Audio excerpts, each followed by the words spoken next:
Hello friends, welcome to अपना friend. ये video कब स्पेशल होने वाली है? अगर आप लोग इस वीडियो को देख पा रहे हैं यानी इसका मतलब आप लोग बहुत जल्दी आ चुके हैं, क्योंकि कुछ टाइम के अंदर ये वीडियो डिलीट होने वाली है, क्योंकि ये है सोलो लेवलिंग सीजन 2 का पार्ट 2। इसका पार्ट 1 मैं बहुत पहले अपलोड कर चुका हूँ, जिसकी वजह से मेरे चैनल के ऊपर कई बार स्ट्राइक आई थी, लेकिन मैं भी टीटे की तरह उसी एपिसोड को बार बार अपलोड करता गया और अब फाइनली वो किस तरीके से पार्ट 1 यूट्यूब के ऊपर टिका हुआ है, जिसके लिंक मैं इस वीडियो के डिस्क्रिप्शन में दे दूंगा। और आप इस एपिसोड यानी कि पार्ट 2 से मुझे कुछ खास उम्मीदें नहीं है कि ये एक हफ्ते से ज्यादा यूट्यूब के ऊपर टिक पाएगा, इसलिए जब तक आपको ये दिखाई दे रहा है तब तक इस वीडियो को अच्छी तरह से एंजॉय करो। मैं ट्राई करूंगा इसी एपिसोड के अंदर सोलो लेवलिंग सीजन 2 का अब तक जितना भी एपिसोड आया है वो सारे एक्सप्लेन कर पाऊं। Now let's begin. पिछले एपिसोड के एंड तक हमने देखा था सन चिनवू, जो कि हमारी सीरीज का मेन कैरेक्टर है, वो अपनी लाइफ में आगे बढ़ चुका है, उसकी शादी हो चुकी है और साथ में अब उसका एक बेटा भी है जिसका नाम है सोहो। सन चिनवू शुरुआत में सोहो को अपनी पूरी शेडियो आर्मी के साथ में खेलने की परमिशन दे देता है और ये आर्मी भी सन चिनवू के बेटे को काफी अच्छे तरीके से दुलार कर रखती है, जिसके कुछ साइड इफेक्ट दिखाई देते हैं।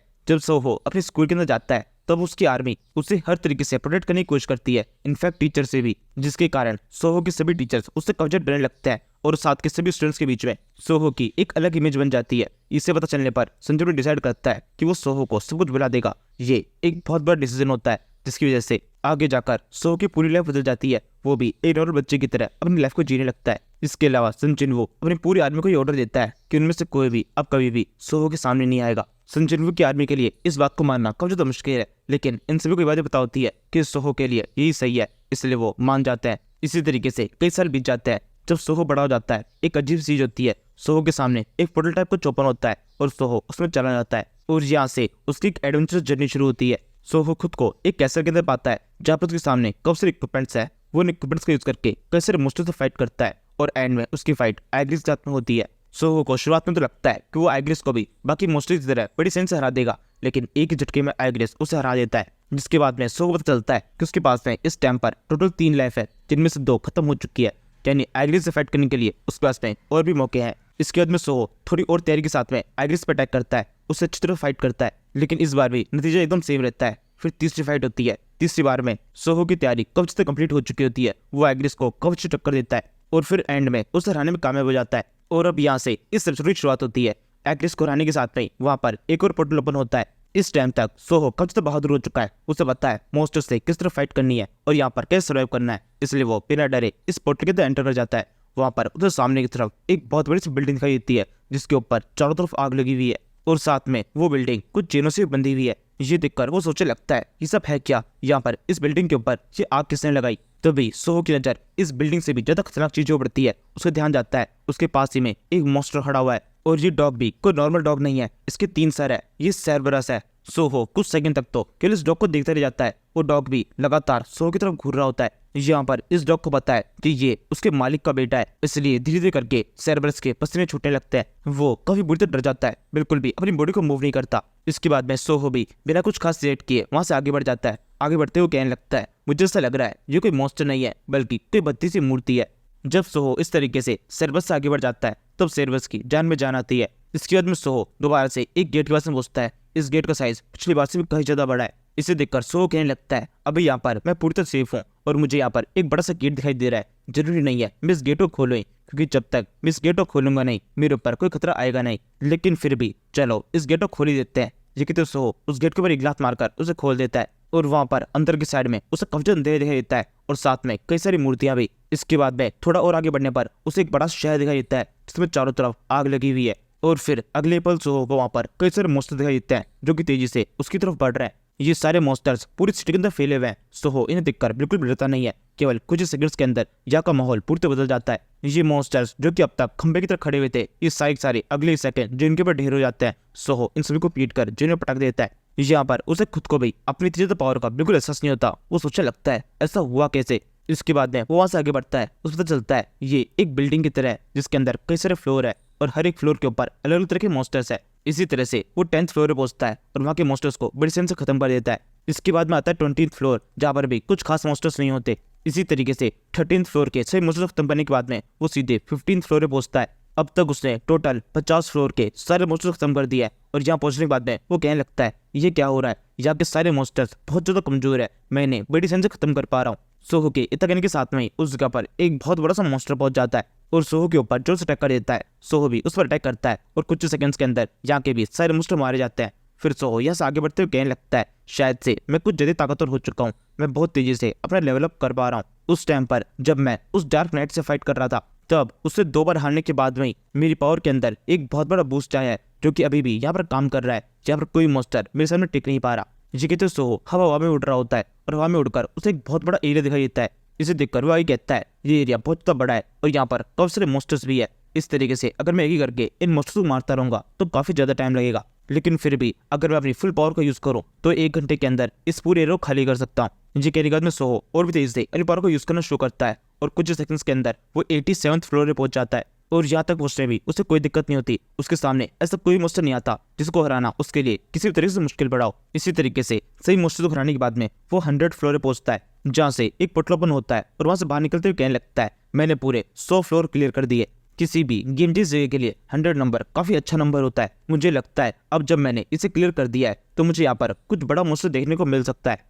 ये तो साओ जो उस पोर्टल के अंदर से बाहर निकलता है उसे सामने की तरफ से एक लड़की चल के आते दिखाई देती है। ये इजली रोधीरो है जिसके साथ में उसके 2 नाइट्स भी होते हैं। जिन्होंने सीजन 1 देखा है उन्हें पता होगा इसलिए रोधीरो संजिन वू से D1 कैसे मिली थी जब वो 80th फ्लोर पे था। तब संजिन वू ने कुछ सेकंड्स के अंदर इसके नेट्स खत्म कर दिए थे और फिर इसके बाद में वो इसे भी खत्म करने वाला था। तब इसने उसके सामने सरेंडर कर दिया था और वादा किया था वो हर तरीके से संजिन वू की फाइट में मदद करेगी और फिर इसने ऐसा कुछ किया भी था। और शायद से थोड़ा मुझे ये भी याद आ रहा है कि एक सीन में इसे संजिन वू को धोखा देने की कोशिश की थी। ये पक्का नहीं है, एक बार कमेंट में बताना। तो वापस से करंट स्टोरी की तरफ लौटते हैं। इसलिए रोधीरो अपने नेट्स के साथ में सोहो की तरफ बढ़ रही होती है। सोहो चल के इसके एकदम पास में आता है। मैं तुम्हारे ऊपर ज्यादा टाइम वेस्ट करना नहीं चाहता, चलो एक ही झटके में इसे खत्म कर देते हैं। ये कहते हुए वो इसके ऊपर अटैक भी कर देता है। तभी इसलिए कहती है, नहीं रुक जाओ, 1 मिनट बात तो करो। ये कहते हुए इतनी ज्यादा डर जाती है कि जिन पे गिर जाती है और फिर आगे बोलने लगती है, लिटिल मोनार्च मेरी बात को सुनो, यहाँ पर तुम काफी आगे तक पहुंच चुके हो, इसका मतलब तुम काफी ज्यादा स्ट्रांग हो। मैं तुमसे बिल्कुल फाइट नहीं कर सकती और यहाँ पर तो मेरी कोई सेना भी नहीं है, इसलिए तुम ही इस फाइट में जीत चुके हो। मैं तुम्हारे सामने अपनी हार मानती हूँ। पिछली बार भी तो मैंने सेम ऐसा ही किया था। सोहो कहता है, पिछली बार कब? ये सुनने के साथ में इसलिए को एहसास होता है कि उसने कुछ गलत कह दिया है। वो जल्दी से बात को वापस समेटने की कोशिश करती है। सोहो से कहती है, नहीं कुछ नहीं, ऐसे मैंने कुछ फालतू बोल दिया। वैसे अब टाइम हो चुका है, मैं आपको अपना इंट्रोडक्शन दूं। मेरा नाम है इजली और मैं रीतरू क्लैन से बिलोंग करती हूँ, काफी पावरफुल हूँ मैं। और यहाँ पर फाइनल स्टेज में मैं आपका स्वागत करती हूँ। 1 मिनट, ये यहाँ की फाइनल स्टेज है, यानी कि मैंने ये सब कुछ खत्म कर दिया है। सोहो इधर देखते हुए बोलने लगता है। इजली कहती है, नहीं ऐसा नहीं है, अभी खत्म नहीं हुआ है। वैसे आमतौर पर यहाँ पर एक और स्टेज होती है जिसके अंदर आपकी फाइट एक डीमन किंग से होती, लेकिन क्योंकि आपको यहाँ पर हम मिल चुका है इसलिए हमने इस स्टेज को यहाँ से हटा दिया है। वैसे फिलहाल आपको खुश होना चाहिए कि आपने ये सब कुछ कंप्लीट कर दिया और यहाँ पर एकदम एंड तक पहुंच पाए। हर कोई जिस तरीके से आपने फाइट की है उस तरीके से यहाँ तक नहीं पहुंच पाता। आपकी फाइट काफी शानदार थी, इसलिए मैं आपको इन्वाइट करती हूँ एक बैंक्वेट के लिए। वहां पर आपकी मुलाकात मेरे फादर यानी कि रोधीरो क्लेन के हेड से हो जाएगी और वहीं पर हम आपकी जीत का एक ग्रैंड सेलिब्रेशन करेंगे। इसी टाइम पर सोहो की तेज निगाहें किस चीज की ओर पड़ जाती है। उस देखते हुए कहने लगता है, तुमने भी कहा ये सब कुछ खत्म हो चुका है, तो इसके बावजूद भी वहां पर वो चीज क्या है? जी कहते सोहो एक और ब्लैक होल टाइप गेट की तरफ इशारा कर रहा होता है। इसे देखकर इजली कहती है, ये भी एक गेट है, इसकी मदद से अगर आप यहाँ से बाहर निकलते हैं तो आप पूरे इस डीमन कैसल से बाहर निकल जाएंगे। इस तरीके की पोर्टल्स को गेट कहा जाता है। इसकी मदद से हम एक वर्ल्ड से दूसरे वर्ल्ड के अंदर जा सकते हैं। सोहो कहता है, तो ये है गेट, इनकी मदद से एक वर्ल्ड से दूसरे वर्ल्ड में जाया जा सकता है। सुनने में काफी इंटरेस्टिंग लग रहा है, एक बार जाके चेक करना चाहिए। इसलिए कहती है, ये आप क्या कह रहे हैं, हमने आपके लिए पूरा सेलिब्रेशन रेडी करा दिया है, आपको पहले वहां चलना चाहिए, क्या आप हमारे इस इन्विटेशन को एक्सेप्ट नहीं करेंगे? सोहो कहता है, मुझे माफ कर दो, लेकिन मुझे इसे रिजेक्ट करना होगा, क्योंकि उस बैंकेट के अंदर तुम जो कुछ भी खाने पीने के लिए रखोगे उनमें से कुछ भी मैं खा नहीं पाऊंगा, क्योंकि मैं अभी इतना बड़ा नहीं हुआ कि शराब पी सकूं, और इसके अलावा मुझे नहीं पता तुम डीमंस क्या क्या खाते हो, तो इसलिए मेरे लिए अच्छा होगा मैं यहाँ से चला जाऊँ। ये सुनकर इसलिए रोधीरो को काफी ज्यादा बुरा लगता है। फिर वो किस तरीके से तो संभालती है और फिर आगे बोलती है, तो फिर ठीक है, आपको जाना है तो आप जा सकते हैं, मुझे यकीन है हमारी मुलाकात कभी दोबारा से हो जाएगी। इसी कहते हुए इसलिए सोच रही होती है, शैडो मोनार्च संजिन वू ने भी मुझसे वादा किया था वो वापस लौटेगा, लेकिन कभी भी वापस लौटा नहीं, ये भी लौटने वाला नहीं है। इसके बाद में सोहो यहाँ जाते हुए आखिरी में बोलता है, वैसे तुमने भी अपना नाम क्या बताया था? इसलिए रोधीरो, मैं वादा करता हूँ अगर कभी दोबारा से तुमसे मिलने के लिए नहीं भी आया तो एटलीस्ट तुम्हारा नाम तो याद रखूंगा ही। वैसे मेरा नाम सोहो है और मैं संजिन वू का बेटा हूँ, दोबारा मुलाकात जरूर होगी। ये सुनकर इजली जो इतनी देर से सोहो को काफी सीरियसली देख रही होती है, एकदम से उसके चेहरे के ऊपर एक हल्की स्माइल आ जाती है और फिर वो हंसते हुए साहो को वहां से अलविदा कहती है। इसके बाद में साहो उस गेट के अंदर एंटर कर जाता है। वहाँ से दूसरी साइड उसे काफी सारी खतरनाक चीज दिखाई देती है। इसे देखकर साहो सोचने लगता है कहीं ये कोई ट्रैप तो नहीं जिसके अंदर मैं ऐसे आके फंस चुका हूँ। उस लेडी ने कहा था ये गेम यहाँ पर खत्म हो चुका है, लेकिन अभी भी यहाँ पर ये सब क्यों है। साहो के इतना कहने के साथ में वहाँ सामने की तरफ काफी सारी चमकती हुई आंखें दिखाई देती है। तभी दिखाई देता है एंड्स की एक बहुत बड़ी आर्मी तेज से उस तरफ बढ़ रही है और ये सब के सब अपनी आवाज चिल्लाते हुए जोर से साहो के ऊपर अटैक कर देते हैं। साहो पहले तो इतने सारे नंबर्स के मॉन्स्टर्स को देखकर काफी ज्यादा घबरा जाता है।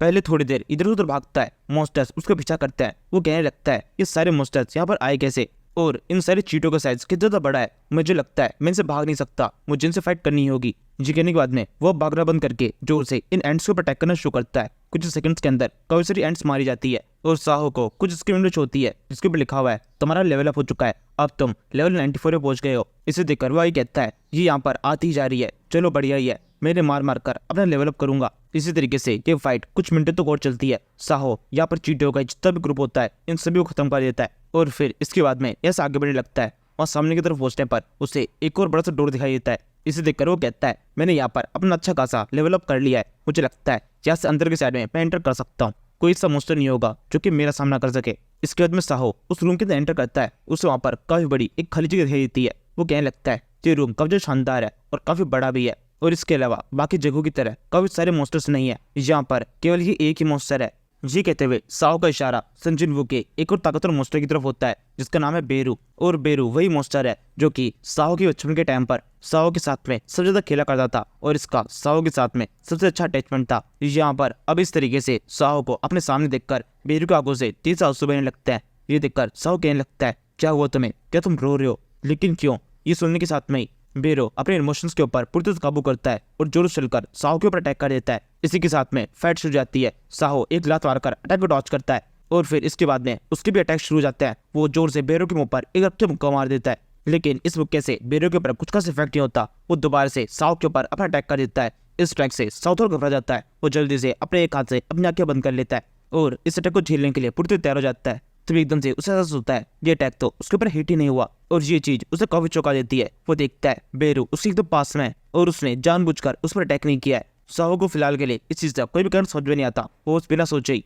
बेरू के मुंह पर एक और रख के मुक्का मार देता है और साथ में उसे बेरू के गाल से बहते हुए आंसू भी दिखाई देते हैं, जिसके बाद में वो दूर जाकर गिर जाता है। वो जल्दी से अपनी हीलिंग पावर को यूज करता है जो कि बेरू की स्पेशलिटी है, जिसके बाद में ये फाइट दोबारा से आगे बढ़ने लगती है। बेरो अब बिल्कुल भी अपने इमोशंस के ऊपर काबू नहीं रख पा रहा। उसकी आंखों से लगातार आंसू बहते ही रहते हैं, लेकिन फिर भी इसके बावजूद भी वो साहो के ऊपर भी पूरी ताकत से अटैक करता है। साहो इस अटैक को नीचे झुककर डॉच कर लेता है और फिर उसे दिखाई देता है बेरो ने इस अटैक के अंदर बहुत ज्यादा पावर को यूज किया था। उसके हाथों के अंदर से जो एनर्जी निकलती है वो पीछे सारी जमीन को पूरी तरह से हिला देती है। फिर बेरो का अगला अटैक होता है। ये अटैक डायरेक्टली साहो की ओर पड़ने वाला होता है, लेकिन फिर पहली वाली चीज होती है बेरो का हाथ जैसे ही साहो के एकदम पास से पहुंचता है वहीं पर रुक जाता है। ये देखकर साहो को समझ में नहीं आता यहाँ पर चल क्या रहा है। वो जोर चिल्ला कहता है इस एंड को प्रॉब्लम क्या है। ये कहते हुए उसके मुंह पर एक और मुक्का मारकर उसे दूर फेंक देता है। इसके बाद में बेरो दूर जाए गिर जाता है। यहाँ पर शायद से उसकी बॉडी के ऊपर इस मुक्के का काफी खतरनाक इफेक्ट हुआ है, लेकिन फिर भी वो बिल्कुल भी अपनी बॉडी को हिल करने की कोशिश नहीं करता और एंड में कहता है तुम काफी ताकतवर हो चुके हो, मैं यहाँ पर अपनी हार मान लेता हूँ।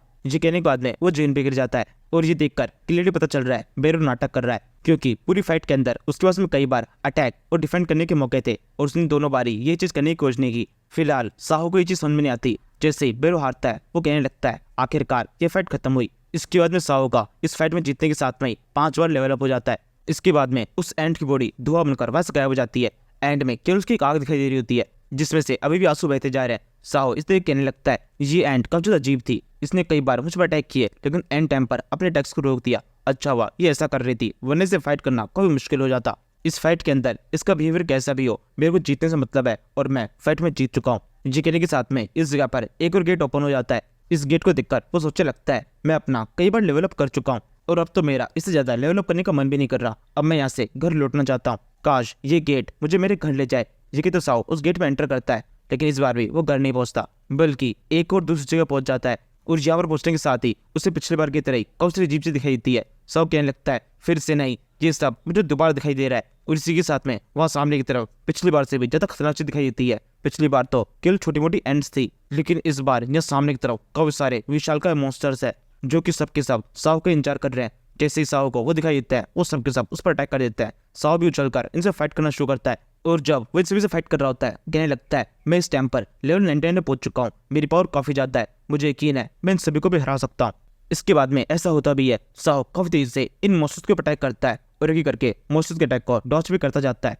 सभी मॉन्स्टर्स के अटैक काफी ज्यादा स्लो है, साहो के लिए इन्हें डॉच करना बिल्कुल भी मुश्किल नहीं है। और कुछ अटैक जो कि साहो की बॉडी के ऊपर हिट हो भी रहा है उनका भी कोई इफेक्ट नहीं हो रहा। जैसे ही तलवारें कोई भी साहो की बॉडी के ऊपर पड़ती है वो तलवार टूट जाती है और साहो बच जाता है। वहीं दूसरी तरफ साहो का एक अटैक इन मॉन्स्टर्स को ढेर करने के लिए काफी है। वो एक ही मुक्के के अंदर एक उछलता है मॉन्स्टर को वहां पर ढेर करता जा रहा है। साहो की कुछ लातें इन मॉन्स्टर्स को पूरी तरह चित कर देती है। इसी तरीके से ये फाइट आगे बढ़ती जाती है, बड़े मॉन्स्टर्स साहो के ऊपर अटैक करते जाते हैं और साहो हर एक को मारता जाता है। लेकिन ये फाइट बाकी सभी फाइट से कुछ ज्यादा लंबी होती है। साहो कुछ मिनटों के अंदर इन्हें खत्म नहीं कर पाता, बल्कि जैसे जैसे वो फाइट करता जा रहा है मॉन्स्टर्स लगातार आते ही जा रहे हैं। काफी देर तक फाइट करने के बाद में जब साहो को लगता है उसने नंबर्स में इन मॉन्स्टर्स को थोड़ा कम कर दिया है, तभी वहां पर ड्रैगन्स की एंट्री हो जाती है और इन ड्रैगन्स के ऊपर भी काफी सारे और मॉन्स्टर बैठे होते हैं। साहो बिना डरे इन ड्रैगन से फाइट करने लगता है और कुछ ही देर तक ऐसी धूमधड़ाम के बाद में इन ड्रैगन की संख्या भी यहाँ पर कम होने लगती है। इस सब के बाद में आखिरी में साहो एक ड्रैगन को अपने कंट्रोल में ले लेता है और उसकी मदद से हवा में उड़ने लगता है। तभी यहाँ पर सबसे बड़े मॉन्स्टर्स की एंट्री होती है। ये कुछ क्रिस्टल टाइप के मॉन्स्टर्स है जिसके ऊपर एक बंदा खड़ा हुआ है और ये यहाँ पर आकर हंसते हुए बोलने लगता है आखिरकार कोई तो ऐसा मिला जो कि काफी अच्छी तरह फाइट कर सकता है। पिछले 30 सालों से इस जगह पर जितनी फाइट हो रही है उनमें से कभी भी किसी फाइट को देखकर मुझे ऐसा नहीं लगा कि मुझे उस फाइट में शामिल होना चाहिए, लेकिन आखिरकार मुझे कोई ऐसा मिला है जिसे देखकर मुझे लग रहा है इससे तो मुझे फाइट करनी होगी। इसके बाद में ये बंदा थोड़ा क्लियर दिखाई देता है, लेकिन अभी भी पता नहीं चल रहा ये है कौन। अगर किसी को पता है ये बंदा कौन है प्लीज कमेंट में बता के जाना। तो ये बंदा जो कुछ भी है ये सनो से आगे बोलता है तुम भले ही शैडो मोनार्च के बेटे हो, लेकिन इसके बावजूद भी इस फाइट के अंदर मैं बिल्कुल भी नर भी नहीं दिखाऊंगा। जब ये मॉन्स्टर ये कह रहा होता है इस टाइम पर सनो का ध्यान बिल्कुल भी इसके ऊपर नहीं होता। इसको इसकी आवाज सुनाई नहीं देती कि इसने कहा क्या। सनो बस एकदम से इसके पास में आकर इसके मुख पर मुक्का मार देता है और फिर इसे कहने लगता है दोबारा से अपनी बात को रिपीट करो, तुम क्या कह रहे थे। इसके बाद में सनो बाकी मॉन्स्टर से कूद जाता है। कुछ और मॉन्स्टर को पीटने के बाद में वो दोबारा से अपने ड्रैगन के ऊपर आ जाता है। तभी एक और एनर्जी इस जगह पहुंच जाती है। ये एक स्टाफ है जिसके अंदर कोई मॉन्स्टर किसी एनर्जी इकट्ठा कर रहा है। सनो अपने ड्रैगन के ऊपर खड़ा होकर ये सब कुछ होता हुआ देख रहा होता है। इससे पहले कि वो यहाँ पर कुछ कर पाए उसके कुछ करने से पहले उसके ऊपर एक जोर से अटैक होता है। एक बहुत तेज प्रेशर उसके ऊपर आके पड़ता है और वो अपने ड्रैगन के साथ में जिनके ऊपर जाके गिर जाता है। नीचे गिरते हुए साहो सोचने लगता है ये किस तरह की एनर्जी है, मैं बिल्कुल भी अपनी बॉडी को मूव नहीं कर पा रहा हूँ। ऐसा लग रहा है मेरी बॉडी के ऊपर किसी ने बहुत बुरी तरह दबा दिया है। ये वजन बहुत ज्यादा है, मैं ज्यादा देर तक ये संभाल नहीं सकता। इसके बाद में हम देखते हैं ये सब कुछ ये बंदा कार ग्लान कर रहा है जिसके पास में मैजिकल फॉर्मेशन की पावर है और ये इसी मैजिक का साहो के ऊपर यूज कर रहा है। इसे देखकर साहो कहने लगता है ये क्या है, इसकी पावर उस डार्क नाइट और इसके अलावा उस एंड से एकदम अलग है। ये यहाँ पर मैजिकल पावर्स का यूज कर रहा है। मुझे एक और चीज समझ में आ चुकी है, ये सारे स्पेशल मॉन्स्टर्स जिन सब तक मैं फाइट कर बताया हूँ इनमें से केवल 3 मॉन्स्टर स्टेज बॉस थे और ये भी शायद से एक स्टेज बॉस है जिससे मुझे हराना होगा। यही सोचते हुए साहो जोर से जाकर जिन पर टकरा जाता है। कारग्लान अभी भी यहाँ पर अपने पावर्स का यूज कर रहा है जिसकी वजह से साहो की बॉडी के ऊपर धीरे धीरे करके पत्थर की परत बन जाती है जो कि उसे और भी ज्यादा इधर उधर हिलने से रोक रही है। इसके बाद में इस जगह पर 3 ड्रैगन पहुंच जाते हैं और ये तीनों ड्रैगन यहाँ पर आने के साथ में ही साहो के ऊपर अपनी एनर्जी फेंकने के लिए पूरी तरह तैयार होने लगते हैं। इन तीनों की इस एनर्जी को देखकर साहो कहने लगता है ये सब क्या हो रहा है, ये तीनों ड्रैगन्स करने क्या वाले हैं। तभी एकदम से तीनों ड्रैगन्स अपनी एनर्जी को पूरी ताकत से साहो के ऊपर अनलीश कर देते हैं। जैसे ही इन तीनों की एनर्जी जिनके ऊपर टकराती है उसके ऊपर एक बहुत तेज धमाका हो जाता है और इस धमाके का रेडियस लगातार बढ़ता ही जा रहा है। तीनों ड्रैगन्स अभी रुकने का नाम नहीं लेते। उस धमाके के अंदर ही ये अपनी फ्लेम थ्रो को डालते जाते हैं। तभी एकदम से उस धमाके की एनर्जी के अंदर से कोई बाहर निकलता है और उड़ते हुए सीधा कर इन ड्रैगन्स को अटैक करता है। पहले एक ड्रैगन, फिर दूसरा और फिर आखिर में तीनों ड्रैगन चित करने के बाद में दिखाई देता है ये अटैक साहो ने किया है। वो दोबारा जमीन पर आ जाता है। इसके बाद में साहो की फाइट और भी कुछ छोटे मोटे मॉन्स्टर से होती है जो कि अभी भी वहां पर है। ये सब करते हुए वो दोबारा से एक ड्रैगन को किडनैप कर लेता है। उसके ऊपर खड़ा होकर उसे अपने कंट्रोल में कर तेजी से कार ग्लान की तो बढ़ने लगता है। यहाँ पर साहो का प्लान है इन सभी मॉन्स्टर्स में से जो सबसे ताकतवर मॉन्स्टर है उसे सबसे पहले खत्म कर दिया जाए। तभी एकदम से साहो की घबराहट काफी ज्यादा बढ़ जाती है। कार ग्लान अपने हाथों के अंदर एक बहुत बड़े एनर्जी बॉल को बनाने लगता है और फिर इसके बाद में एक ही झटके में वो एनर्जी बॉल शूट होती है और तेजी से साहो की तो बढ़ने लगती है। साहो बड़ी मुश्किल से अपने ड्रैगन के उधर साइड में होकर अटैक को डॉच करता है और ये फायर बॉल सीधे जाकर पीछे की साइड में एक पहाड़ के ऊपर टकरा जाती है। एक बहुत बड़ा धमाका होता है और पूरे पहाड़ का वहां से नामो निशान गायब हो जाता है। शुरुआत में तो उस पहाड़ के ऊपर केवल एक छेद होता है, लेकिन जैसे ही वहां पर एक दूसरा धमाका होता है पूरे एरिया के अंदर जिससे लाइट छाई होती है वहां पर कुछ भी दिखाई नहीं देता। यहाँ पर ये एनर्जी बहुत ज्यादा होती है। इसे देखने के साथ में साहो बहुत बुरी तरह से घबरा जाता है। यहाँ पे कारग्लान को भी अपने अटैक के इतने खतरनाक होने की उम्मीद नहीं होती। इस एक्सप्लोजन को देखकर वो कहने लगता है वाह मेरी पावर तो कम से कम बढ़ चुकी है। मैंने भी नहीं सोचा था ये अटैक इतनी जोर से हिट होगा। तभी साओ कारग्लन के ऊपर भी एक मुक्का मारकर उसे भी ढेर कर देता है और फिर पुराने तरीके से ये फाइट दोबारा आगे बढ़ने लगती है। कई सारे मॉन्स्टर साओ के हाथ से पिटते हैं और फिर साओ दोबारा से जिन पर आ जाता है और इसके बाद में उसे दिखाई देता है अब तक उसने जितने मॉन्स्टर्स मारे हैं वो तो कुछ भी नहीं है, अभी भी आगे एक बहुत बड़ी सेना तैयार है जो कि उसे फाइट करने के लिए आएगी। और इसके अलावा यहाँ पर अभी भी ये लापता मॉन्स्टर है जिसके बारे में भी पता नहीं है। ये आगे आते हुए साउथ से बोलने लगता है, क्या तुम्हें लगा था तुम्हारा एक मुक्का मुझे यहाँ पर खत्म कर सकता है? मैं बहुत ज्यादा स्ट्रांग हूँ, इतनी आसानी से तुमसे नहीं हारूंगा। जब से मैं शेडो आर्मी के अंदर ज्वाइन हुआ हूँ तब से मुझे एक बार भी अपनी पावर को प्रूफ करने का मौका नहीं मिला। अब फाइनली जब मुझे मौका मिल रहा है जिस मौके को मैं जाने नहीं दूंगा, यहाँ पर पूरी शेडो आर्मी के सामने मैं अपनी पावर को प्रूफ करूंगा। ये कहते हुए ये दोबारा से साओ के ऊपर अटैक करता है। साओ पहले तो इस थोड़ा बहुत इग्नोर कर इसके बाकी जितने मॉन्स्टर्स होते हैं उन्हें पीटने लगता है और फिर जब उसे लगने लगता है कि ये सब कुछ जो कुछ भी कर रहा है ये सब कुछ एकदम बेकार है, वो कितने मॉन्स्टर्स को मार ले कोई फायदा नहीं होगा, तो वो एक जगह पर आके रुक जाता है और कहने लगता है अब मुझे कुछ और करना होगा क्योंकि अब तक मैं काफी मॉन्स्टर्स को मार चुका हूँ लेकिन एक बार भी मेरा लेवल अप नहीं हुआ। यानी कि अब केवल एक चीज हो सकती है, मेरे पास में जो पावर्स है मुझे उन्हीं को और ज्यादा अच्छे तरीके से यूज करना होगा। ये समझ में आने के साथ में ही साओ के ग्लव्स टूट जाते हैं और फिर उसके हाथों में काफी ज्यादा एनर्जी रहती है। वो इधर से उधर हवा में मुक्के मारने लगता है जिसके साथ में हाथों के अंदर से जिससे मुक्कों का ओरा बाहर निकलता है जो कि तेजी से इन सारे मॉन्स्टर्स के ऊपर अटैक करता है। और इसी के साथ में अभी फाइट दोबारा से साओ की तरफ आ जाती है। मॉन्स्टर्स बहुत तेजी से वहां से गायब होने लगता है क्योंकि अब साओ एक करके नहीं बल्कि एक साथ कई सारे मॉन्स्टर्स को पीट सकता है। इस तरीके से कई सारे ड्रैगन्स को पीटने के बाद में आखिरी में कारग्लान की बारी आती है जो कि अभी भी पिछले अटैक से खुद को संभाल रहा होता है। जैसे ही साओ की एनर्जी इसकी वजह से पहुंचती है कि जल्दी से अपने सामने अपने मैजिक से एक शील्ड बना लेता है, खुद को प्रोटेक्ट करता है। तभी साओ अपनी रफ्तार दिखाते हुए इसके पीछे की साइड में आता है और फिर इसे कहने लगता है तुम्हारी टेक्निक्स बहुत पुरानी और बोरिंग हो चुकी है, मुझे इस फाइट के अंदर बिल्कुल मजा नहीं आ रहा, चलो अब इसे खत्म करते हैं। जी कहते हुए वो कारग्लन की पीठ के ऊपर एक अटैक करके उसे भी वहां से गायब कर देता है। कारग्लान के मरने के साथ में फाइनली वो टाइम आता है जब यहाँ पर सारे मॉन्स्टर्स पूरी खत्म हो चुके हैं और अब नए मॉन्स्टर्स भी नहीं आ रहे। इसके बाद में साओ अपने हाथों की तरफ देखता है, उसे दिखाई देता है उसके हाथों के अंदर दोबारा से ग्लव्स आ चुके हैं लेकिन अब की बार ये पिछली बार से अलग है, ये कुछ क्रिस्टल टाइप के है। इसके बाद वो सोचने लगता है इस पूरी फाइट के अंदर एक बार भी मेरा लेवल अप नहीं हुआ लेकिन मुझे ऐसा लग रहा है मेरी एनर्जी अभी भी काफी बढ़ गई है, मैं अपनी पावर्स को कंट्रोल करना सीख गया हूँ। साओ के इतना सोचने के साथ में इस जगह पर एक और मॉन्स्टर की एंट्री होती है जो कि शायद से इस फाइट का आखिरी मॉन्स्टर हो सकता है और ये है संजिन वू का सबसे ताकतवर मॉन्स्टर बेलियन, जिसके यहाँ पर आने के साथ में इस जगह की वाइब भी एकदम बदल जाती है। सब जगह पर एक एनर्जी फैल जाती है। इस एनर्जी को साओ फील कर लेता है। वो कहने लगता है तुम तो काफी ज्यादा ताकतवर हो, तुम्हारे यहाँ पर आने से मुझे एनर्जी के अंदर इंक्रीमेंट फील हो चुका है। साहो की इस बात के जवाब में बेलियन कुछ जवाब नहीं देता। इसके कुछ सेकंड बाद में साओ का एहसास होता है कि ये बात कर सकता है। साओ इसे कहता है मुझे इस तरह से पता है कि तुम चाहो तो मुझसे बात कर सकते हो, अगर तुम्हें मुझसे कुछ कहना है तो तुम अभी मुझसे कह सकते हो। मेरे पास में कुछ सवाल है, हम दोनों के बीच में इससे पहले लड़ाई शुरू हो मैं उन सवालों के जवाब जानना चाहता हूँ। प्लीज मुझे बताओ यहाँ पर सब चल क्या रहा है, ये सारे मॉन्स्टर्स कौन है और मैं क्या इन मॉन्स्टर्स को इस तरीके से खत्म कर नेचर के ऊपर कुछ नेगेटिव इंपैक्ट डाल रहा हूँ। और इसके अलावा मेरा एक और सवाल है, अब यहाँ पर कितने और मॉन्स्टर्स बाकी है, क्या मैंने सभी मॉन्स्टर्स को खत्म कर दिया है? बेलियन कहता है ऐसा बिल्कुल भी नहीं है, जब तुम उस टावर के अंदर थे उस टावर के अंदर तुमने जितने मॉन्स्टर्स मारे उन सभी को भी शामिल कर लिया जाए तो तुमने अभी तक 0.03% मॉन्स्टर्स को ही मारा है। तुम इसे इस तरह समझ सकते हो कि अगर एक सेना के अंदर 3000 टोटल सोल्जर्स हो तो तुमने केवल एक सोल्जर को अभी तक खत्म किया है, अभी पूरी की पूरी सेना बाकी है। ये सुनकर साहो इन सारे मरे हुए मॉन्स्टर्स की लाशों को देखने लगता है और फिर कहने लगता है क्या कह रहे हो तुम, मैंने अभी तक 0.03% मॉन्स्टर्स को ही मारा है, ऐसा कैसे हो सकता है? मैं अभी तक लाखों मॉन्स्टर्स को खत्म कर चुका हूँ लेकिन फिर भी ये नंबर इधर तक कम नहीं हो सकता। कोई ऐसा तो नहीं तुम मुझसे झूठ बोल रहे हो, केवल मुझे डराने की कोशिश कर रहे हो? देखो मैं पहले तुम्हें बता देता हूँ तुम्हारी बातों से मैं डरने वाला नहीं हूँ, चलो फाइट शुरू करते हैं। इसी टाइम पर बेलियन अपना थोड़ा सा सर झुकाते हुए बोलने लगता है, वाइस लॉर्ड आप काफी बड़े हो चुके हैं, आपकी सोचने समझने की क्षमता के अंदर भी काफी बदलाव आया है,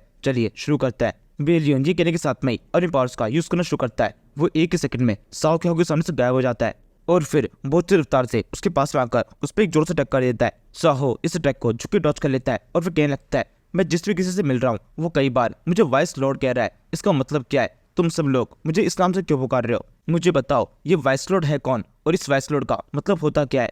क्या ये किसी तरीके से उस चीज से रिलेटेड है जिसकी वजह से मुझे यहाँ पर लाया गया है? ये कहते हुए साहो का एक बहुत जोरदार मुक्का बेलियन के ऊपर पड़ जाता है लेकिन बेलियन अपनी जगह से हिलता भी नहीं है, ऐसा लगता है जैसे इस मुक्के का उस पर कोई इम्पैक्ट ही नहीं हुआ। ये चीज साहो को थोड़ी परेशान कर देती है। वो दूसरे हाथ से दोबारा मुक्का मारने की कोशिश करता है और फिर कहता है और तुम मुझे जो ये वॉइस नोट बुला रहे हो इससे मुझे थोड़ी इंसल्ट फील हो रही है। मैं यहाँ पर बहुत ज़्यादा ताकतवर हूँ, इसलिए तुम्हें मुझे लॉर्ड बुलाना चाहिए। यहाँ पर मेरे ऊपर कोई भी नहीं है, इसलिए इस जगह का लॉर्ड मैं हूँ। ये कहते हुए साओ जब अटैक कर रहा होता है तो बेलियन दोबारा से अपनी स्पीड का यूज करता है और तेज से भगकर साओ की पीछे साइड में आ जाता है। साओ समझ में नहीं आता ये हुआ क्या। उसके कुछ समझने से पहले उसके ऊपर एक और अटैक हो जाता है। बेलियन जोर से अपनी स्वॉर्ड घुमाता है और जमीन के अंदर से कुछ अजीब चीजें बाहर निकलने लगती है। ये सारी साओ के ऊपर जोर से अटैक कर देती है। ये असल में बेलियन की स्पेशल स्वॉर्ड है जो कि इस तरीके की बेलों की तरह ट्रांसफॉर्म होकर जमीन के अंदर से बाहर निकल रही है। साहो अपने क्रिस्टल ग्लव की मदद से इन अटैक्स को ब्लॉक करता है और फिर कहने लगता है इसके पास में ये काफी शानदार स्वॉर्ड है जो कि जमीन के अंदर से भी मुझ पर अटैक कर रही है। यही मेरे लिए एकदम सही मौका है। इस बंदे का अभी पूरा फोकस अपनी स्वॉर्ड को कंट्रोल करने में, इसी टाइम पर मुझे इस पर अटैक करना होगा। जगते साहो बेलियन के एकदम पास में आता है और उसके पेट पर एक मुक्का मार देता है। जब साहो का मुक्का बेलियन की तो बढ़ रहा होता है, इसी टाइम पर बेलियन की स्वॉर्ड की एक बेल भी साहो की तरफ बढ़ रही होती है, लेकिन साहो की रफ्तार ज्यादा है और वो बेलियन के एकदम पास से पहुंच चुका है। वो जोर से उसके ऊपर अटैक कर देता है। इस बार इस अटैक की पावर बहुत ज्यादा होती है, लेकिन बेलियन के लिए नहीं। बेलियन अपने हाथों की मदद से अटैक को ब्लॉक कर लेता है। इन दोनों चीजों के आपस में टकराने के कारण उस जगह पर बहुत तेज हवाएं चलने लगती है, लेकिन अटैक तो ब्लॉक हो ही गया है। इसके बाद में साहो एक सेकंड भी रुकता नहीं है, वो जल्दी से एक लात बेलियन की ओर मार देता है। बेलियन अपनी स्वॉर्ड को उसके ऊपर समन करता है और फिर उससे अटैक को ब्लॉक करता है। इसी समय साहो के चेहरे के ऊपर एक हल्की स्माइल आती है। वो कहने लगता है तुमने अपने दोनों हाथों से अपनी स्वॉर्ड पकड़ रखी है और इस स्वॉर्ड की मदद से तुम अपने चेहरे को प्रोटेक्ट कर रहे हो। तुम समझ रहे हो इसका मतलब क्या है। अब तुम अपने पेट को प्रोटेक्ट नहीं कर सकते। ये लो अब की बार इस मुक्के को स्वाद चुको। इसी प्लानिंग के साथ में साहो का मुक्का पूरी ताकत से बेलियन के पेट में पड़ जाता है। इस बार ये टेक्निक काम करती है। इस बार बेलियन खुद को अपनी जगह पर स्टक नहीं रख पाता। मुक्का पड़ने के साथ में वो जोर चल जाता है और घसीटता हुआ काफी दूर जा गिरता है। साहो का ये मुक्का काफी ज्यादा खतरनाक था, लेकिन बेलियन को तो पर एक गिलाफ ही नहीं है। बेलियन तुरंत ही दोबारा से खड़ा हो जाता है। ये देखो साहो बोलता है इसमें तो कोई भी डाउट नहीं है कि तुम बहुत ज्यादा ताकतवर हो, तुमसे फाइट करना काफी मुश्किल है और इसके अलावा तुम्हारा आर्मर भी काफी अच्छा है जो कि तुम्हें हर एक डैमेज से बचा रहा है। लेकिन फिर भी इस फाइट के अंदर तो जीतने में ही वाला हूँ। चाहे इस फाइट के रिजल्ट कुछ भी निकले, मुझे तुमसे पूरा दिन ही क्यों ना फाइट करना पड़े, लेकिन मैं फाइट करके रहूंगा और फिर आखिर में जाकर मेरी जीत होगी। हम ये सारा टाइम वेस्ट को होने से रोक सकते हैं। यहाँ पर हमारी फाइट अभी के भी रुक जाएगी अगर तुम इस जगह के मास्टर को मेरे सामने लेके आ जाओगे। अब ये मत कहना कि तुम यहाँ के मास्टर हो, क्योंकि ये बात मैं अच्छी तरह जानता हूँ कि तुम किंग नहीं हो। इसलिए तुम्हारे लिए अच्छा होगा इस जगह के असली किंग को मेरे सामने लेके आ जाओ। ये सुनकर बेलियन सोचने लगता है इसे पता चल गया, लेकिन चलो बढ़िया ही है, कभी ना कभी तो इसे पता चलना ही था। बेलियन के इतना सोचने के साथ में ही साओ को उस जगह पर कुछ हलचल फील होती है। वो जल्दी से ऊपर तो दिखता है और फिर कहने लगता है शायद से जिसका मैं इंतजार कर रहा था वो यहीं पर आ रहा है। इसी के साथ में साओ का आसमान में एक बहुत बड़ा सा ड्रैगन दिखाई देता है और ये बाकियों की तरह कोई नॉर्मल ड्रैगन नहीं, इसका नाम कमीश है, जिसके ऊपर एक बंदा खड़ा हुआ है। इसने अपना चेहरा एक हुडी से ढक रखा है। इसके बाद में वो साओ की तरफ देखकर वहां से नीचे की तरफ कूद जाता है। इस बंदे के नीचे गिरने के साथ में साओ दोबारा से फाइट के लिए तैयार हो जाता है और कहने लगता है शायद से तुम वही हो जिसका मैं इंतजार कर रहा था, इस जगह किंग। यही कहते हुए साओ की नजर इस बंदे के हाथों की तरफ पड़ती है। इसके दोनों हाथों के अंदर अलग अलग वेपन है। इसके एक हाथ में स्वॉर्ड और दूसरे हाथ में एक बड़ा सा खंजर है। और इस बंदे का बॉडी स्ट्रक्चर देखकर ये साफ पता चल रहा है ये कोई मॉन्स्टर तो नहीं है। इस देखकर साओ बोलने लगता है पिछले काफी टाइम से पहली बार ऐसा हुआ है कि कोई ह्यूमनॉइड मॉन्स्टर इस जगह पर आया है। शायद से इतने लंबे टाइम से जो मेरा लेवल अप रुका हुआ था वो इसको आने से शुरू हो जाएगा, लेकिन उससे पहले मुझे उससे बात करनी चाहिए। फिर साओ इस बंदे से बोलता है क्या तुम मेरी बात सुन सकते हो। ये सुनने के बाद भी सामने तरफ से कोई आवाज नहीं आती। साओ कहता है तुम्हारे अंदर तो बहुत ज्यादा एटीट्यूड है, मुझे जवाब भी नहीं दे रहे। इसके बाद में उस जगह पर एक पोर्टल ओपन होता है जो कि इस बंदे के ठीक पीछे है। इसे देखकर साओ बोलने लगता है अभी तक तो मैंने मेन विलन को हराया ही नहीं है। हर बार जब मैं बॉस मास्टर को मार रहा था उसके बाद में इस तरह के पोर्टल ओपन हो रहे थे, इस बार तो ये बहुत जल्दी ही ओपन हो गया। यानी कि इसका मतलब ये बंदा यहाँ पर मुझे इस पोर्टल के अंदर घुसने से रोकने के लिए आया है। मुझे अब तो इस पोर्टल के अंदर किसी भी तरह से घुसना ही है। शायद से यहाँ की आखिरी फाइट होने वाली है। इस पोर्टल के अंदर घुसने के साथ में मैं दोबारा से अपने नॉर्मल वर्ल्ड में पहुंच सकता हूँ। तो फिर अब तो इस फाइट के अंदर मुझे अपनी पूरी जान लगानी होगी। मुझे जल्दी जल्दी यहाँ से बाहर निकलना है। ये कहते हुए साओ अपना अटैक शुरू करता है। जी कहते हुए साओ इस बंदे के ऊपर अपना अटैक करना शुरू करता है। वो तेजी से इस बंदे की तरफ अपना मुक्का के बढ़ने लगता है। ये दूसरा बंदा भी सेम ऐसे करता है। दोनों की एनर्जी एक दूसरे को बढ़ रही होती है और फिर पूरी तेज रफ्तार में एक दूसरे टकरा हुई जाती है। यहाँ पर इस टक्कर का एक बहुत ही खतरनाक सा इम्पैक्ट दिखाई देता है। सारा इम्पैक्ट साहो के ऊपर हुआ है क्योंकि इस दूसरे बंदे के एक हाथ के अंदर एक खंजर था और उसने इसी खंजर से साहो के हाथ पर अटैक किया है, जिससे उसकी हालत थोड़ी सी खराब हो जाती है। इस मुक्के के इम्पैक्ट से वो तो संभाल रहा होता है, तभी ये दूसरा बंदा दोबारा से उसके ऊपर अटैक कर देता है। साहो इस बार भी किस तरीके से अटैक को ब्लॉक करता है और सोचने लगता है ये बंदा तो बहुत ज्यादा तेज है, इससे मुझे थोड़ा बच के रहना होगा। साओ के इतना कहने के साथ में ही ये बंदा अपनी असली पावर दिखाता है और फिर जल्दी से अपनी तलवार निकालकर उससे साओ के ऊपर अटैक कर देता है। साओ अपने ग्लव्स की मदद से अटैक को ब्लॉक करने की कोशिश करता है, लेकिन ये बिल्कुल भी काम नहीं करता। उस दूसरे बंदे की स्वॉर्ड बुरी तरह से घूमती है और साओ की बॉडी के ऊपर कई सारे कट पड़ जाते हैं। जब साओ अपने ग्लव्स की मदद से अपने आप को प्रोटेक्ट करने की कोशिश कर रहा होता है तो सोचने लगता है ये बंदा बहुत ज्यादा ताकतवर है, काफी अलग तरीके से मुझे पर अटैक कर रहा है। अब तक जितने मुश्किल आए हैं ये उन सभी में से सबसे ज्यादा अलग है, मुझे इससे थोड़ा अलग तरीके से फाइट करनी होगी। इसी टाइम पर वो बंदा साओ के ऊपर एक जोर से अटैक करता है और साओ को सीटता हुआ थोड़ा पीछे तक खिसक जाता है। इसके बाद में वो जल्दी से खुद संभालता है, उसके चेहरे के ऊपर से सब जगह से खून बह रहा है। फिर वो कहने लगता है अब इस फाइट के अंदर मैं हार नहीं सकता हूँ, यहाँ पर इतना आगे आने के बाद में इस तरह से हारना मेरे लिए बहुत शर्मनाक होगा। मुझे किसी भी तरीके से इस फाइट में जीतना है। मैंने अब तक यहाँ पर कई सारे मुश्किल को हराया है, अपनी पावर को काफी अच्छी तरह गेन किया है, अपनी पावर्स को यूज करना सीखा है, कॉम्बैट स्किल भी काफी अच्छी हो चुकी है। इसके बावजूद भी अगर मैं किसी इंसान जैसे जीव से हार जाऊं ये तो मेरे लिए बहुत ज्यादा बुरा है। इसे हराने के लिए मैं फुल फोर्स लगा दूंगा,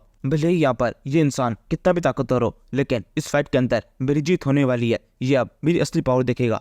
ये कहते हुए साहो इस बंदे के ऊपर एक जोर से अटैक कर देता है। दोनों बंदे एक दूसरे के एकदम पास से गुजरते हैं। इस दूसरे बंदे के हाथ में एक स्वॉर्ड होती है। साहो को एकदम पता भी नहीं पड़ता और उसके ऊपर एक बहुत जोर से अटैक हो जाता है, जिसके तुरंत बाद उसके हाथ में जो ग्लव होता है इसके टुकड़े हो जाते हैं। ये चीज साहो को अभी से चौंका देती है। वो कहने लगता है ये बिल्कुल नहीं हो सकता, हजारों मुश्किल मारने के बावजूद भी ये ग्लव कभी टूटे नहीं, लेकिन केवल एक अटैक से अब की बार ये ग्लव इतनी बुरी तरह चकनाचूर हो गए। तुम हो कौन? लेकिन ऐसा तो बिल्कुल हो ही नहीं सकता, इन ग्लव्स की पावर इतनी ज्यादा थी। साहो ये सब सोचते हुए काफी घबरा रहा होता है, लेकिन फिर दोबारा से अपने दूसरे हाथ से उस दूसरे बंदे के ऊपर अटैक करता है। वो दूसरा बंदा इस बार साइड में होकर अटैक को डॉच कर लेता है और फिर साहो के सर के ऊपर अपना हाथ रखता है और फिर उसे बड़े आराम से कहता है शांत हो जाओ, क्या तुम्हें इस सब के अंदर मजा आ रहा है? मुझे बताओ तुम्हें ये गेम कैसा लगा? साहो अब इस और दूसरे के साथ ही पहचान जाता है। वो शांत होता है और फिर क्या लगता है क्या कहा तुमने? गेम? और इसके अलावा तुम्हारी आवाज तो काफी जानी बेचानी है। जी कहते वो उस बंदे के चेहरे की तरफ दिखता है। अब उसे उसका चेहरा दिखाई देने लगा है। ये असल में साक्षात साहो का फादर है, यानी कि हमारी सीरीज का मेन कैरेक्टर सन जिन वू। अपने फादर को अपने सामने देखकर साहो कहने लगता है फादर आप यहाँ पर। इसी टाइम पर सन जिन वू साहो की पीठ के ऊपर एक जोर से अटैक कर उसे सामने से धक्का देता है और फिर आगे कहने लगता है हम दोनों के आपस में बात करने का ये सही समय नहीं आया है, तुम्हें अब यहाँ से जाना होगा। अभी फिलहाल तुमसे बात करना काफी जल्दी हो जाएगा। ये कहने के साथ में साहो के सामने की तरफ एक पोर्टल बंद हो जाता है। साहो लगातार अपने फादर की तरफ देख रहा होता है, लेकिन धक्का करने के कारण वो सीधे जाकर उस पोर्टल के अंदर गिर जाता है, जिसकी तुरंत बाद में चिल्लाते हुए उससे ही खुलती है। वो दोबारा से अपने स्कूल के अंदर है, उसने स्कूल के कपड़े पहने हुए हैं और वो अपने क्लास की एक टेबल के ऊपर बैठा हुआ है। वो उठते हुए कहने लगता है ये सब क्या हुआ? यहाँ पर कोई भी नहीं है क्या? सच में अभी मैंने जो कुछ भी देखा वो सब कुछ मेरा भ्रम था? ठीक है, तो साहो अपना सर पकड़ लेता है और फिर कहता है नहीं, ये सब कुछ असली तो बिल्कुल भी हो ही नहीं सकता। मैंने जरूर से कोई सपना ही देखा था, शायद से मैं इन गेम्स या फिक्शन मूवीज के अंदर कुछ ज्यादा ध्यान देने लगा हूँ, इस वजह से मुझे ये सब कुछ दिखाई भी देने लगा है। क्योंकि ऐसा तो बिल्कुल भी नहीं हो सकता कि हजारों मुश्किलों को हराने के बाद में मेरी आखिरी में जिससे फाइट हुई वो असल में मेरे फादर थे। इसी टाइम पर उस जगह से एक लड़की गुजरती है। वो साहो की ऐसा देखकर उसे कहने लगती है क्या तुम अभी भी यहीं पर हो? क्या तुम्हें कोई परेशानी है? तुम्हें मदद चाहिए? साहो बोलता है हाँ बिल्कुल, क्या तुम मेरी मदद कर सकती हो? इसके बाद में साहो और वो लड़की वहां चलने लगते हैं। जहाँ से इस बिल्डिंग के ठीक ऊपर हमें सन जिन वू दिखाई देता है, जो कि अपने कुछ शैडो मॉन्स्टर के साथ में है। यहाँ पर ये साहो के ऊपर नजर रखे हुए है। साहो को देखते हुए सन जिन वू कहने लगता है इस बार तो ये काफी शानदार था, इसने काफी लंबे टाइम तक इन सारे मुश्किल से फाइट की और इस बार तो ये काफी आगे तक ही पहुंच गया था। ये सुनकर सन जिन वू का एक मॉन्स्टर बोलता है हाँ आप बिल्कुल ठीक कह रहे हैं, इस बार ये काफी जबरदस्त था। वैसे क्या आपको भी नहीं लगता यंग मोनार्च को उनकी पावर्स के बारे में बताने का ये एकदम सही समय, हमें उन्हें उनकी पावर्स के बारे में बता देना चाहिए। इस मॉन्स्टर के इतना कहने के बाद में एक बहुत बड़ी चीज का खुलासा होता है। ये आगे बोलता है हमने पहले भी कई बार यंग मोनार्च के ऊपर इसी तरह की टेस्टिंग की है, वो कई बार उस टावर के अंदर टॉप तक पहुंच चुके हैं और उससे भी कई बार उन्होंने कई सारे मॉन्स्टर्स को हराया है, लेकिन अब की बार ये पहली बार हुआ कि उनकी फाइट डायरेक्टली आपसे हुई, वरना वो अब तक कभी भी आप तक पहुंच ही नहीं पाए थे। वो अब की बार आपको फाइट में चैलेंज कर पाए, जिसका मतलब वो काफी पावरफुल हो चुका है और इस काबिल भी कि उन्हें सच्चाई बता दी जाए। इस मॉन्स्टर के इतना कहने के साथ में ये चीज क्लियर हो जाती है कि सन जिन वू अपने बेटे के साथ में ये मौत का खेल लगभग हर रोज ही खेलता आ रहा है और हर बार साहो इस गेम को पिछली बार से भी ज्यादा अच्छी तरह से कंप्लीट करता है। सन जिन वू आगे कहता है वैसे क्या तुम्हें लगता है हम अब तक जितने मॉन्स्टर से फाइट करते हैं उनसे फाइट में इसलिए जीते क्योंकि हम उनसे ज्यादा ताकतवर थे? नहीं, ऐसा कभी भी नहीं था। हमें फाइट करने से पहले सोचना पड़ता है कि किस तरीके से उस फाइट में शामिल होने के बाद में हम वहां से निकल सकते हैं। इसी चीज का साहो के अंदर डेवलप होना अभी बाकी है। साहो को अभी पता नहीं है कि फाइट के अंदर कूदने से पहले उस फाइट में से बाहर निकलने की चीजों का इंतजाम कर लेना चाहिए। वहां पर उस जगह पर लाखों मॉन्स्टर्स थे, उन सभी से साहो बिना किसी चीज के और बिना किसी बैकअप के फाइट किए जा रहा था। वो इससे चिंता नहीं कर रहा था कि यहाँ पर उसकी डेथ भी हो सकती है। मुझे लगता है यही चीज उसे अभी सच्चाई जानने से नाकाबिल प्रूफ करती है, क्योंकि मुझे ऐसा लगता है बेवकूफ़ी और बहादुरी के अंदर अभी केवल थोड़ा फर्क बाकी है। अभी इस टाइम पर वो बेवकूफ़ी की स्टेज पर ही है, लेकिन उसे थोड़ा और टाइम लगेगा बहादुरी की स्टेज पर आने में। जब तक ये नहीं हो जाता तब तक सब कुछ बिल्कुल ऐसे ही चलता रहेगा। यहाँ से हम संजीव वू के शेडो एरिया का सीन देखते हैं, जहाँ पर उसका ये एंट मॉन्स्टर है जिसके हाथ में एक पिक्चर होती है, जिसके अंदर हमारे हीरो संजीव वू के बेटे साहो ने एक पेंटिंग बनाई थी, वो भी कई सालों पहले, जिसके अंदर ये एंट मॉन्स्टर और साहो है। इसी पेंटिंग को देखकर ये एंट मॉन्स्टर लगातार रो रहा होता है और उसके माइंड में एक उम्मीद होती है कि एक टाइम आएगा जब ये दोबारा से साहो से मिल पाएगा।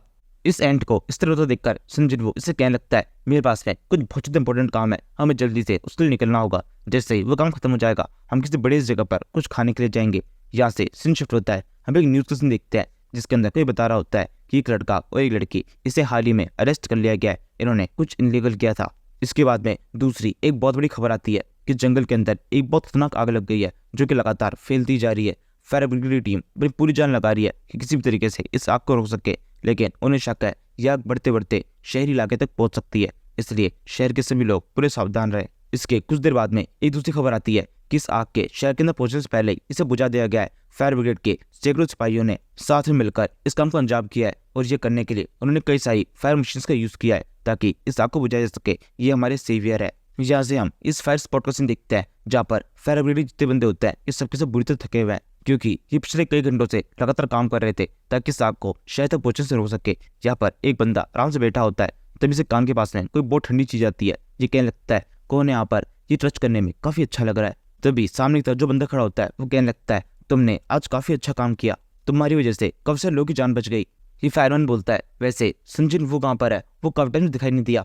दूसरा बंदा बोलता है, संजय वो हम सब थोड़ा अलग है, हम सब के सब यहाँ पे काम करने के बाद में इतनी बुरी से थक चुके थे, लेकिन इसके बावजूद भी उसके अंदर भी स्फूर्ति है। वो तेजी से जहाँ काम खत्म होने के बाद में किस दूसरे काम पर निकल गया। कभी कभी तो मुझे समझ में नहीं आता है, उसके अंदर इतनी एनर्जी आकाश जाती है। ये सुनकर वो फायरमैन बोलता है, हाँ सच में वो बहुत खास है, मैं भी उसकी तरह काफी मेहनत करने की कोशिश करता हूँ, एक टाइम ऐसा आएगा जब मेरे अंदर भी उसकी जितनी पावर हो जाएगी। ये कहते हुए इस फायरमैन की नजर आसमान की तरफ बढ़ती है, उसे वहाँ पर कोई बड़ी चीज उड़ती दिखाई देती है। वो अपने साथी बंदे से कहता है, देखो वहाँ पर कुछ है। साथी वाला बंदा बोलता है, शायद से कोई हवा का पार्टिकल होगा, हमने जो यहाँ पर आग बुझाई है उससे कोई चीज वहाँ पर हवाएं बन चुकी है, केवल एक धुएं गुब्बारा है, या फिर ऐसा भी हो सकता है वो कोई प्लेन टाइप कुछ हो। यही बात करते हुए ये दोनों बंदे इस हवा में उड़ती हुई चीज को पूरी इग्नोर कर देते हैं। यहाँ से हम शहर के अंदर एक बिल्डिंग का सीन दिखते हैं। ये एक बहुत शानदार कंपनी है जो कि गेम्स वगैरह बनाती है। यहाँ पर दो बंदे आराम से चल रहे होते हैं, इनमें से एक बॉस है और दूसरा कलीग। बिल्डिंग के अंदर एंटर करते हुए बॉस अपने एम्प्लॉय से पूछता है, हमने कल कहाँ तक काम किया था, मुझे जल्दी से काम की रिपोर्ट दो। एम्प्लॉय बोलता है, हमें हाल ही में एक गेम रिलीज करना है, उस गेम का सारा काम लगभग कंप्लीट हो चुका है, केवल उससे एक नाम बाकी है, क्या आप हमें नाम सजेस्ट कर सकते हैं। ये सुनकर बॉस कुछ रिप्लाई नहीं करता, वो बस आगे बढ़ता जाता है। एम्प्लॉय बोलता है, क्या आपको मेरी बात सुनाई दे रही है, प्लीज जवाब दीजिए, गेम का नाम क्या रखना है, वैसे भी काफी डिले हो चुका है। तभी एकदम से वो बॉस काफी ज्यादा खुश जाता है और एकदम वो वापस हॉल के अंदर एंटर करते हुए कहने लगता है, मैं बहुत ज्यादा खुश हूँ, आज मुझे पता चला है मेरी वाइफ प्रेग्नेंट है, मैं जल्दी ही फादर बनने वाला हूँ। बॉस जब ये कहता है तब तक वो अपनी कंपनी के मेन हॉल के अंदर पहुंच चुका होता है, जहाँ पर और भी काफी सारे एम्प्लॉय होते हैं जो इस सुनने के साथ में ही अपने बॉस को कंग्रेचुलेट करने लगता है। इसके बाद में बॉस अपनी जगह पे जाके बैठ जाता है। वैसे इस बंदे का नाम यूजिन हो है, जो कि हमारे हीरो संजिन वू का ब्रदर इन लॉ है। इसने संजिन वू की बहन सन जिन्ना से शादी की थी। अपनी चेयर की ओर बैठते हुए ये अपने साथ के कुछ एम्प्लॉय से बोलने लगता है, मैं डिसाइड कर लिया है अपने नए गेम को क्या रखना है, इसका नाम होगा ब्यूटीफुल वर्ल्ड। ये नाम यहाँ पर जितने एम्प्लॉयज होते हैं इनको बिल्कुल पसंद नहीं आता। चेयरमैन बोलने लगता है, क्यों तुम्हें पसंद नहीं आया, मुझे हमारे गेम के लिए ये सबसे शानदार नाम लग रहा है, मैं बहुत ज्यादा खुश हूँ, इसी खुशी में मेरे माइंड में ये नाम आया है, हम इसका नाम यही रखेंगे। ये सुनकर वो सारे एम्प्लॉय एकदम से बॉस के पास में आता है और उसे कहने लगता है, नहीं ऐसा बिल्कुल भी नहीं होगा, ये नाम एकदम बेकार है, प्लीज एक बार इसके बारे में दोबारा सोचिए, हमारा गेम इस टाइप का है ही नहीं जिसके लिए हम ऐसा नाम रख सके। हम सभी ने इस गेम को बनाने में बहुत ज्यादा मेहनत की है, हम सभी का पूरा फ्यूचर इसी गेम को डिपेंड करता है और हमारी कंपनी का भी, केवल एक नाम की वजह से हम इसे खराब नहीं होने दे सकते। यही कहते हुए जब सारे एम्प्लॉयज इसके बताए हुए नाम का इतनी बुरी तरह इंसल्ट कर रहे होता है, तो ये सुनकर यूजिन सोचने लगता है कि सच में मेरी चॉइस इतनी ज्यादा बेकार है, यानी किसका मतलब अपने बच्चे के नाम के लिए मुझे खुद से कोई भी नाम सोचना ही नहीं चाहिए। अपने बच्चे का नाम मैं संजिन वू और संजिना से बात करके रखूंगा। इसके बाद में यूजिनो अपने सारे एम्प्लॉय से आगे बोलता है, तुम लोग इसकी बिल्कुल चिंता मत करो, जब हमारा कोई इन्वेस्टर आएगा तो इन्वेस्टर सब कुछ ध्यान रख लेगा कि गेम का नाम क्या रखना है। एम्प्लॉयज बोलते हैं, इन्वेस्टर अभी तक हमने गेम लॉन्च भी नहीं किया और आपको इन्वेस्टर भी मिल गया। यूजिनो बोलता है, हाँ बिल्कुल मुझे मिल चुका है, मेरे को एक बहुत बड़ा इन्वेस्टर मिला है जिसका नाम काओ जोंग है और वो हमारी कंपनी के अंदर इन्वेस्ट करना चाहता है। ये सुनकर ये सारे एम्प्लॉय बहुत ज्यादा खुश जाते हैं। यहाँ से हम थोड़ी अलग जगह से देखते हैं। इस जगह पर यूजिनो के नाम का एक आर्टिकल रखा हुआ है जिसे 3-4 लोग देख रहे हैं। इसी आर्टिकल को देखते हुए एक लड़का कहने लगता है, आप देख रहे हैं इसे, इस बंदे को, ये तो आपका सन इन लॉ है ना। इनकी बातें सुनकर संजनू का फादर बोलता है, हाँ ये बात एकदम सच है, मैं जल्दी ही ग्रैंड फादर बनने वाला हूँ दोबारा से। इन्हीं सारी अच्छी खबरों के साथ में शाम हो जाती है, जिसके तुरंत बाद इस दुनिया को बदल देने वाला इम्पैक्ट दोबारा शुरू होता है। आसमान के अंदर जैसे एक ब्लैक होल से ओपन हो जाता है। ये एक गेट है। ये गेट खुलने के साथ में शुरुआत में तो एकदम शांत होता है। सभी लोग हंटर एसोसिएशन के अंदर कई सारे कॉल करने लगते हैं और सारी बात होने के बाद में ये डिसाइड होता है कि संजय वू को इस पूरे केस की बागडोर दी जाएगी। वो जाकर इसके ऊपर इन्वेस्टिगेशन करेगा। यहाँ से हम इस स्कूल के पास देखते हैं जहाँ पर संजय वू का बेटा साहो अपनी एक दोस्त के साथ में उसके साथ में रोग पेपर सीजर का एक मैच करता है और बुरी तरह हार जाता है। लड़की तुरंत ही अपना बैग साहो को पकड़ा देती है और उससे कहने लगती है, तुम्हारा लक बहुत ज्यादा बुरा है, अब तुम्हें पूरे समय मेरा बैग उठाना होगा। ये सुनकर साहो उस लड़की का बैग ले लेता है। तभी आसमान के अंदर हलचल शुरू होती है। ये इसी टाइम पर यहाँ पर पोर्टल ओपन हुआ है। साहो ऊपर तो देखने लगता है। लड़की बोलती है, वहाँ पर क्या है?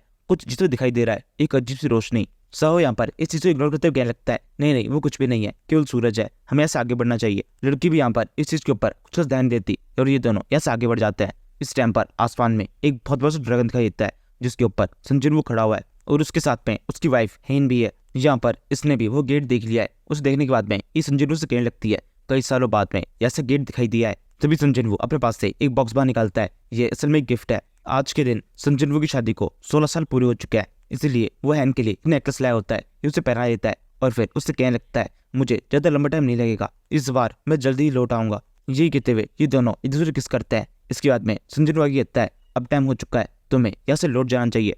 हेन बोलती है, ठीक है अभी फिलहाल के लिए मैं जा रही हूँ, लेकिन मैं हर समय तुम्हारा इंतजार करूंगी, जल्दी लौट आना। इसके बाद में संजय वो उस ड्रैगन के ऊपर से नीचे उतर जाता है और हेन उस ड्रैगन के ऊपर बैठे बैठे ही वहां से चली जाती है। इसके बाद में संजय वो अकेला उड़ते हुए इस गेट के पास आता है। अंदर से देखने लगता है और फिर कहता है, ये गेट हमेशा से काफी अलग है, अंदर कुछ अलग तरह के मॉन्स्टर्स हो सकते हैं, हमें उनका सामना करना होगा। वैसे कोई बड़ी बात नहीं है, हम आसानी से इसे सुलझा देंगे। संजय वो के इतना करने के साथ में उसकी बॉडी के अंदर से उसकी शैडो आर्मी बाहर आने लगती है और फिर इसके बाद में संजय वो का एक इशारा और सारी सेना तेजी से उस गेट के अंदर घुस जाती है। यहाँ से सीन शिफ्ट होता है। हम इस पोर्टल के अंदर का सीन देखते हैं जहाँ पर काफी ज्यादा आतंक मचा हुआ है। किसी ने काफी सारी चीजों को तोड़ रखा है और यहाँ पर घूरते हुए कोई कहने लगता है, मैं काफी ज्यादा डरा हुआ हूँ, ये जगह काफी ज्यादा अजीब सी है, काफी सारी चीजें हैं जो कि मुझ पर अटैक करने के लिए आ रही है, मुझे समझ में नहीं आ रहा है जहाँ पर मुझे किस तरह सर्वाइव करना है। इसी के साथ में इस जगह पर एक हाथ दिखाई देता है। ये हाथ संजय वो का नहीं बल्कि साहो का है और जी यहाँ पर एक गेट के सामने खड़ा हुआ है। गेट को देख के कहने लगता है, मुझे इस गेट के अंदर एंटर तो करना ही होगा, वरना मुझे पता नहीं चलेगा यहाँ से निकलना कैसे है और इस जगह पर है क्या। ये कहते हुए साहो उस गेट को खोल देता है और फिर वैसे सीन होता है जैसा पिछली बार हुआ था।